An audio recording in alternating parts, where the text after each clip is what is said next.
Hello friends, in this video we'll be talking about 3D objects, and under the head of 3D objects we'll be talking about cube and cuboids. So let's start.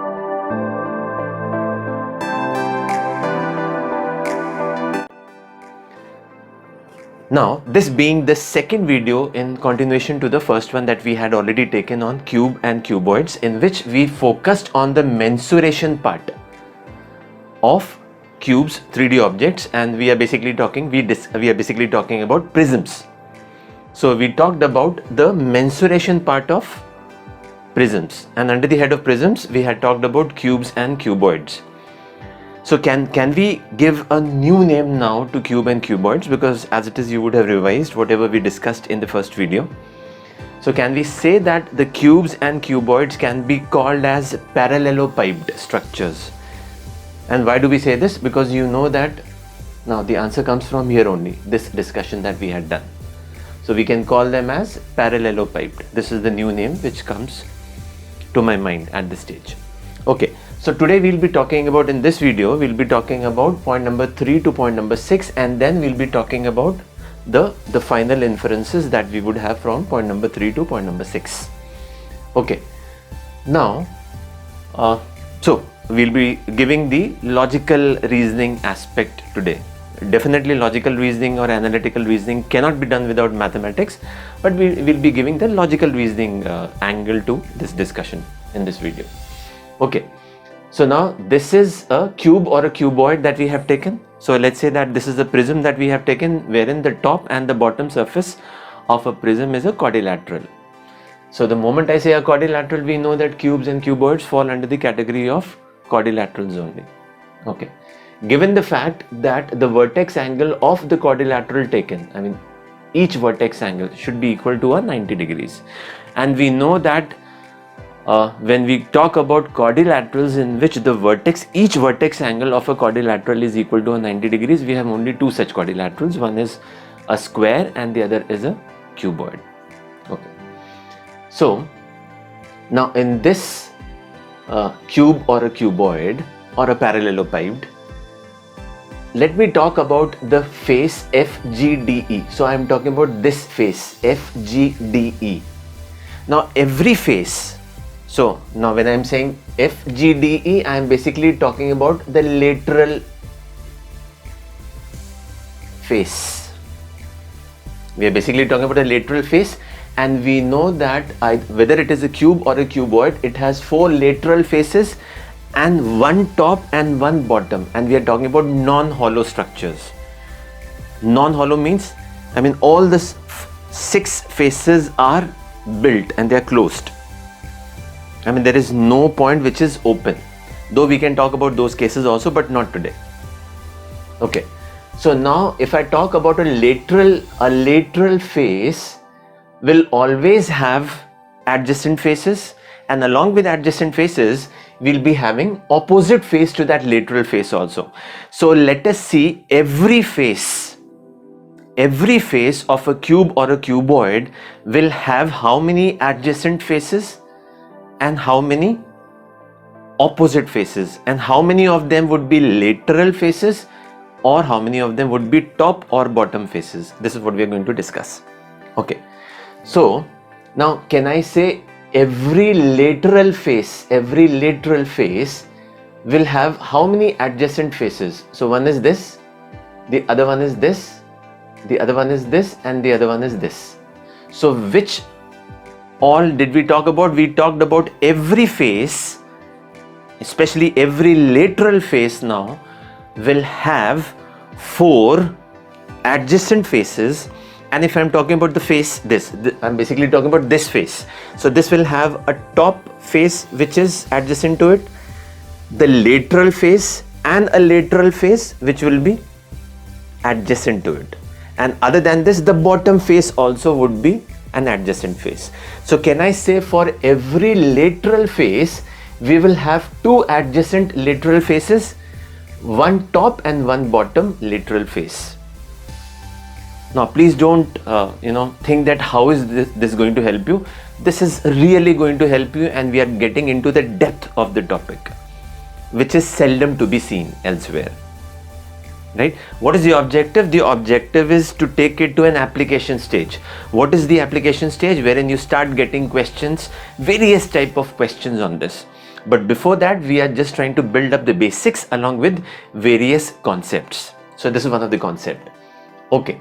So now when we say, can we say, even before this, can I say every face of either a cube or a cuboid will be surrounded by 5 faces, every face.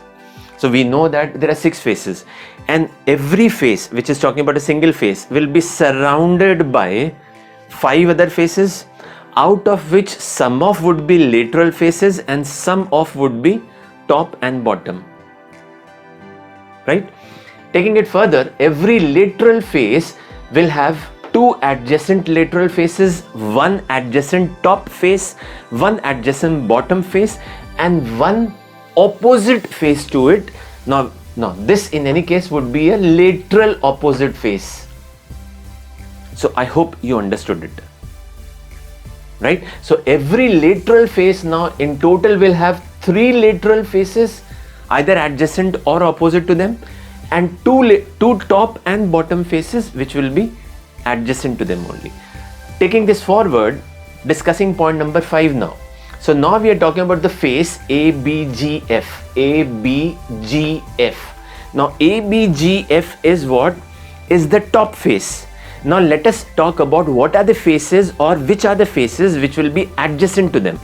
So talking about this lateral face, which is along one of the edge. Another edge of this will have another lateral face. The third edge of this will have a third lateral face, and the fourth edge of this will have the fourth lateral face, right? And the bottom face will be opposite to it. So every face has in total 5 other faces surrounding it, either in terms of adjacent or opposite. This is the concept that we are discussing. But if I talk about either the bottom face or the top face, a bottom face will always be surrounded by, when I say surrounded, I'm talking about adjacent. 4 adjacent faces, which I've already written here, and then 1 opposite face. Hope you understood this. Okay, taking this discussion forward. Now, here I have mentioned how many vertices. We had talked about there are 8 vertices, and this we had divided into 4 plus 4. Now, 4 plus 4 means 4 vertices on the top face and 4 vertices on the bottom face. So I have written all the, now these are double dashes are signifying what? The vertices. And what are these? What is EFA and so on? Basically, let's say if I'm talking about EFA. So I am talking about which vertex to vertex and the common vertex in between. So if I move from vertex F to vertex A, there is a common vertex F.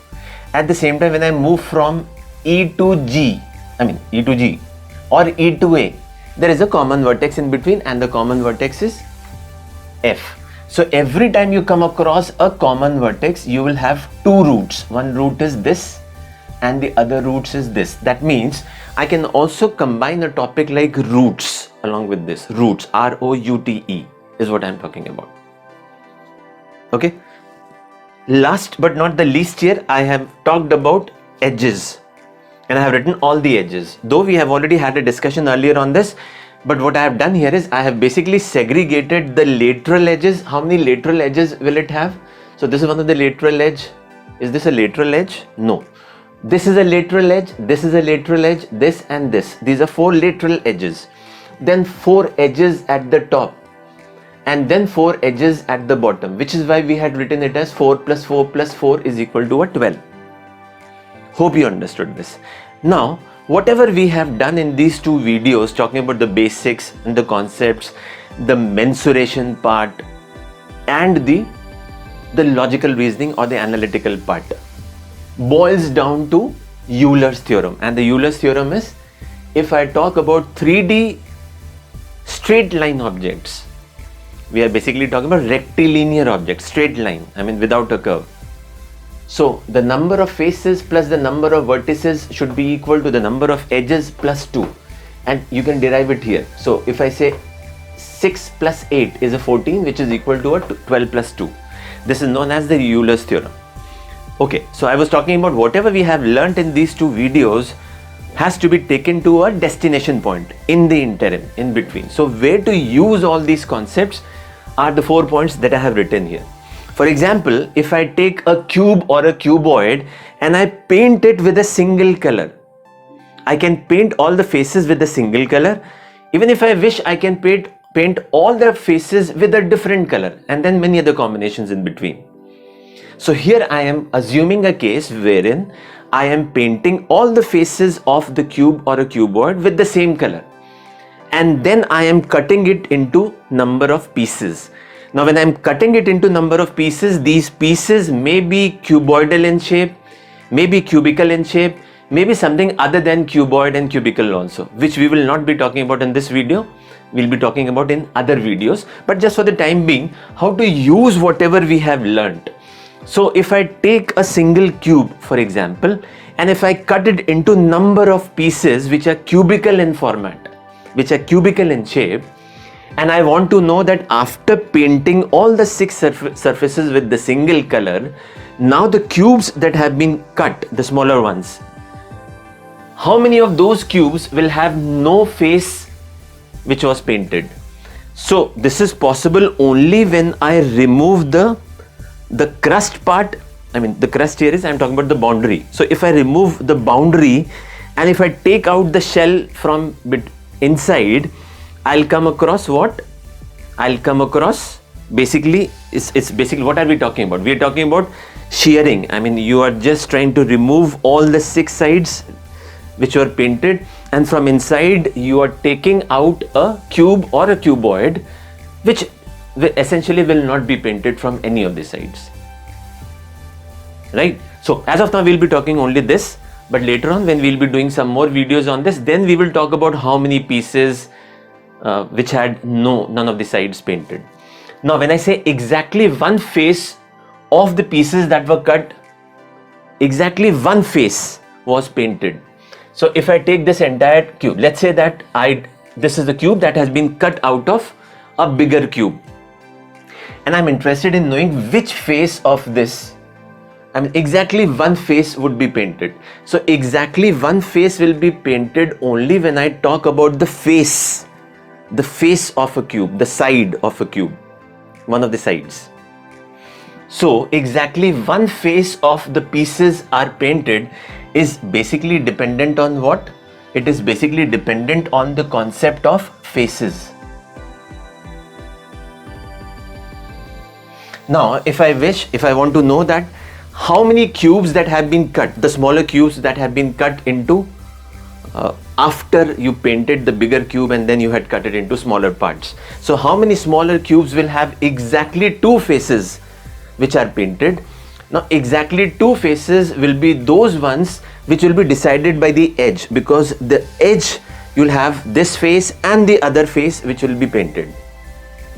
So exactly 2 faces of the cube being painted, which are the smaller ones or the pieces, will be decided by the concept of edges. And how many smaller pieces or cubes or cuboids which have been cut out of the larger part which was painted from all the sides with a single color, how many will have all the 3 sides painted? So all the 3 sides painted will be possible only from the vertex cubes.